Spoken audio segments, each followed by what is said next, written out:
Police Chief Paul Hussey, and nearly 7 years ago, Mr. Alvarado's life tragically ended, and since then, he has not been forgotten. We believe there is someone out there who can help us bring justice to the Alvarado family.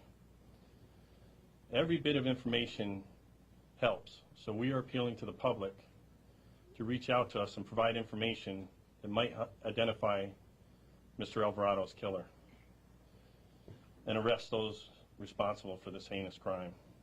We are grateful to State's Attorney Ann Mahoney for her work on this case, and we're appreciative of Governor Lamont for all his support. I'd like to introduce the Alvarado family. Melissa Alvarado Lee, this is William's niece.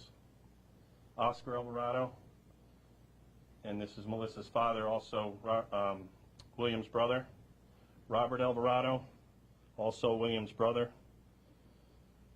Carmen Everett, which is Melissa's mom and Oscar's wife, and Oscar Alvarado Jr., the nephew to William Alvarado. I'm going to turn this over now to Windham State's Attorney Ann Mahoney.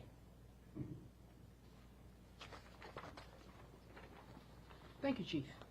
As you know, we're here today with regard to the investigation of the death of Mr. William Alvarado, which took place on September 7, 2016, here in the city of Willimantic in his home on Valley Street, which is commonly known as the John Ashton Towers.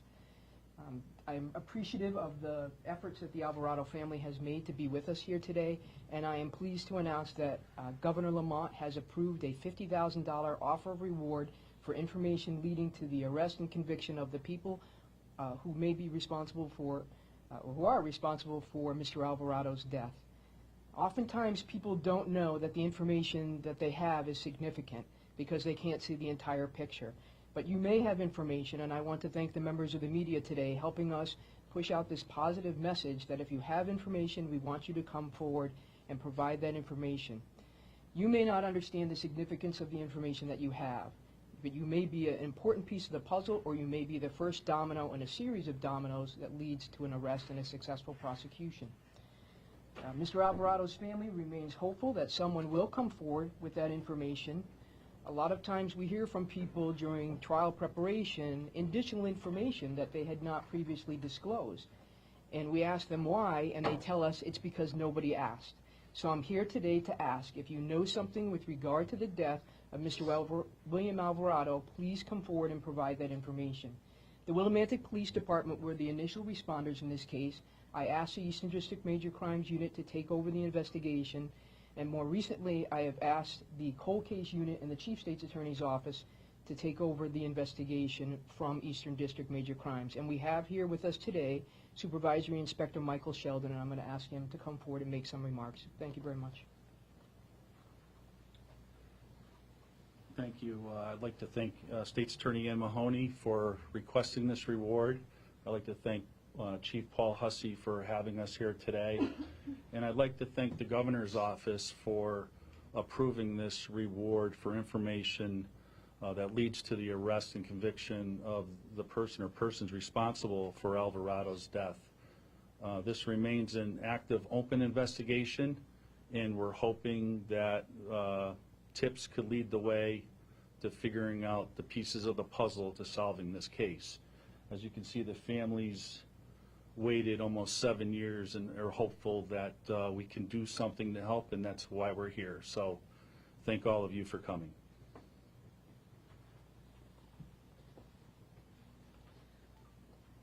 I just wanted to introduce Melissa Alvarado Lee. She is the niece, and she's going to make a few statements. Hi. First, we'd like to thank the police departments, the state police and the local police, who have kept this story in the forefront. What happened to William did not need to occur, and we appreciate everyone's help to get him justice. William was a gentle, quiet, and sweet person. He was always kind and overly trusting and super friendly. He was taken from us in a brutally devastating way. He was attacked in his own home where he should have felt the safest. We, the Alvarado family, kindly ask for anyone with any information to come forward and help William get the justice he deserves, so no other innocent individual can get hurt the way he did. So if anyone knows anything, please come forward and get him the justice he deserves.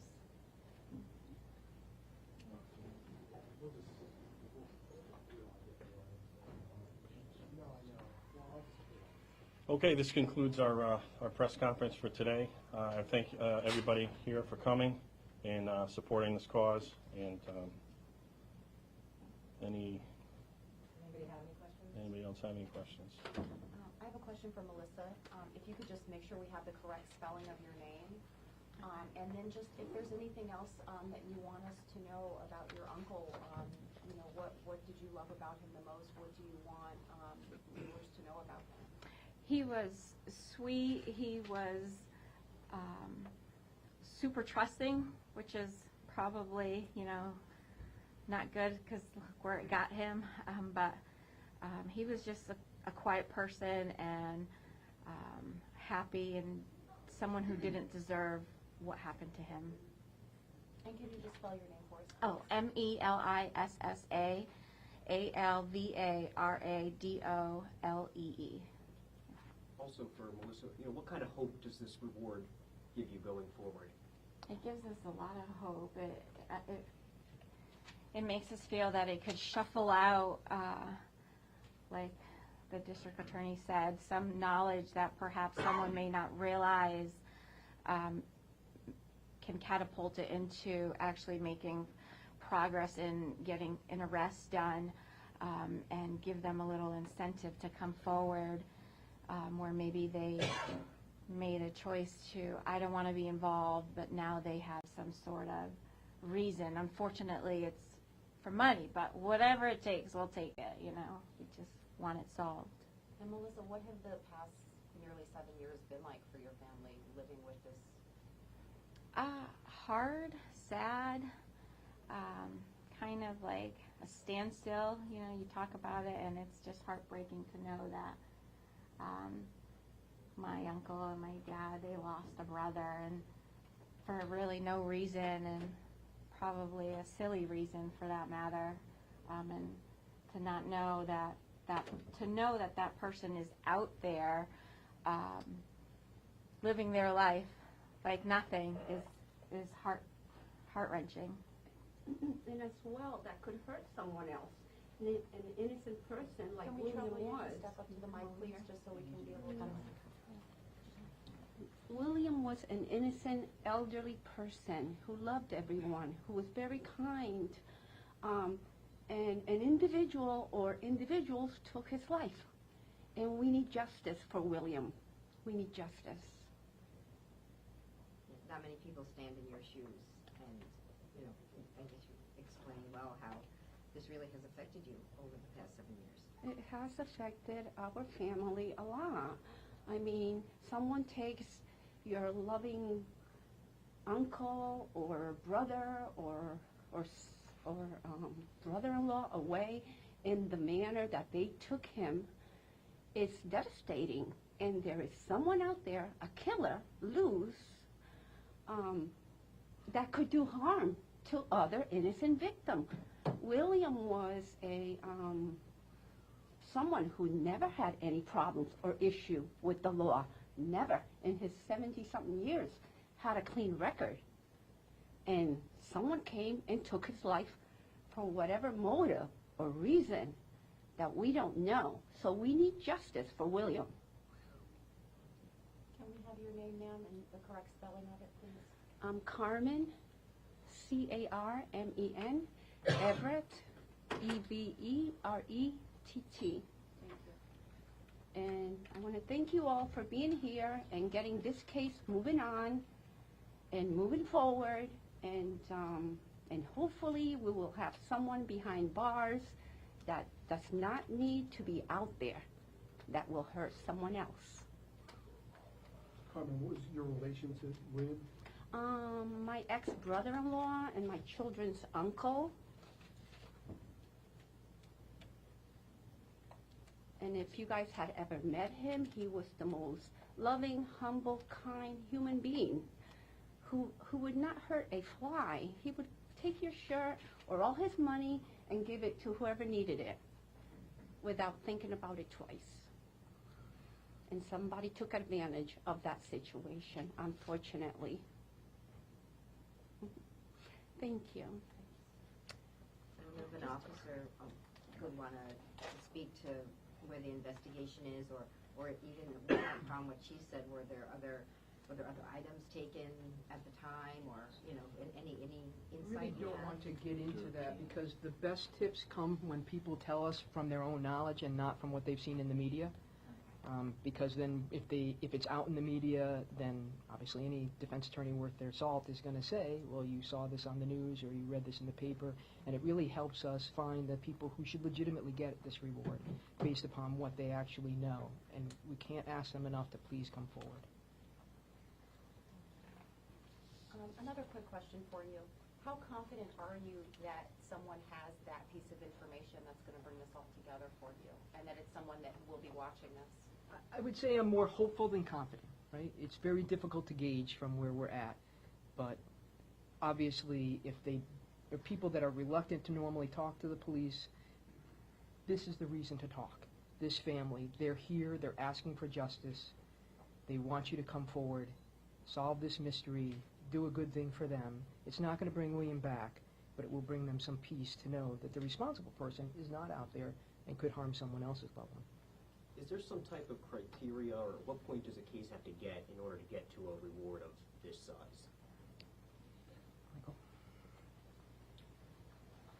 In a lot of cases where leads, we start to run our leads and we start finding that a lot of the avenues we're going down are not developing a whole lot, we'll ask for a reward in hopes to generate and pick up the steps in this case. We do believe that William knew his killer well, and we're going to continue to pursue every lead possible. So, thank you. Is that part of the investigation? Melissa mentioned that he was a trusting person. They've let somebody in. Is that the key part of what you're looking at? Yeah, William knew his neighbors well.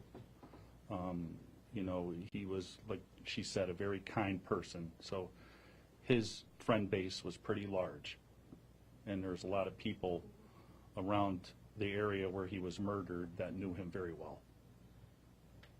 So. Thank you very much for coming today. We really appreciate the coverage. Thank you. I'm so sorry, one quick question for the chief, please. Can you just put this in context for us in terms of, what the type of investigations that you guys typically deal with in Willimantic, how rare something like this is, when it occurred, and how significant it is for this smaller community? Yeah, typically we, like you said, we don't get these very often. A homicide is we probably get one every 4 or 5 years. They've subsided quite a bit from when I first got hired here. I've been here almost 27 years now. So this is a rare event for Willimantic, yes. And safe to say something that the department is committed to as best as it can? Yes, 100%, yeah. And these rewards are often helpful in the... Yeah, I don't want to brag, but we've had some pretty good solvability rates. We have some pretty sharp officers here, and we rarely are not able to solve a lot of these cases. Matter of fact, we've solved several since. Unfortunately, this is one of those ones that we're having a tough time with, so we're hoping that, and this is, we need the public's help, so. Chief, can you speak to the complications of this case and the fact that it has taken almost 7 years to resolve this particular case? Yeah, I can't really speak to the complications in the case. I'd have to defer to the cold case squad or Attorney Mahoney.